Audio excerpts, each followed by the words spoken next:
देश की सुरक्षा और कानून व्यवस्था में जब पुलिस का बल का जिक्र होता है तो अक्सर हम इंसानों की वर्दी और उनकी जाबाजी की बात करते हैं, लेकिन इस व्यवस्था के पीछे एक ऐसा मूक योद्धा भी होता है जिसकी वफादारी और सूंघने की शक्ति एक बड़ी साजिश को नाकाम कर देती है।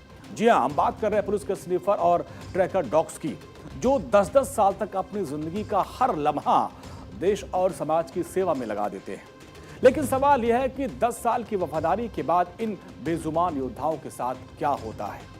अक्सर रिटायरमेंट के बाद इन्हें गोद दे दिया जाता है, जिससे वो अपने हैंडलर्स से बिछड़कर मानसिक तनाव का शिकार हो जाते हैं और जल्द ही दम तोड़ देते हैं। लेकिन अब इस व्यवस्था में एक बड़ा और संवेदनशील बदलाव हुआ है। महाराष्ट्र के मुख्यमंत्री देवेंद्र फडणवीस ने एक ऐसा संवेदनशील फैसला किया जो पुलिस के बेड़े के इंसानी और बेजुबान जवानों के बीच में 10 साल के रिश्ते को टूटने नहीं देगा। रिटायरमेंट के बाद भी इन डॉग्स के लिए सरकार ने क्या नियम बनाया, आप इसको जानिए। मुख्यमंत्री देवेंद्र फडणवीस के इस फैसले के मुताबिक अब पुलिस डॉग्स रिटायर होने के बाद फोर्स के ही हिस्सा रहेंगे। वो अब उन हैंडलर्स के साथ ही रहेंगे जिनके साथ उन्होंने 10 साल तक काम किया है। इस पूरे फैसले को अब आप समझिए। 10 साल की सेवा अब नहीं होगी जुदाई।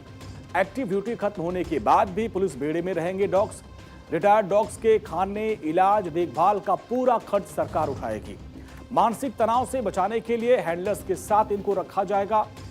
आमतौर पर 8 से 10 साल की उम्र या फिर सेहत के आधार पर रिटायरमेंट इनका होता है। इसके पहले की व्यवस्था की अगर हम बात करें तो पुलिस डॉग्स के रिटायर होने के बाद उन्हें गोद लेने के लिए एनजीओ या फिर आम नागरिकों को दे दिया जाता था।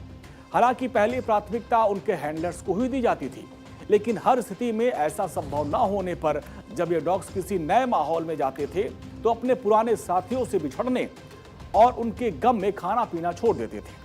मुख्यमंत्री देवेंद्र फडणवीस ने साफ कहा कि जिस डॉग ने अपनी जिंदगी के 10 साल पुलिस बल और जनता की सुरक्षा में दिए, उसे बुढ़ापे में तकलीफ नहीं होनी चाहिए।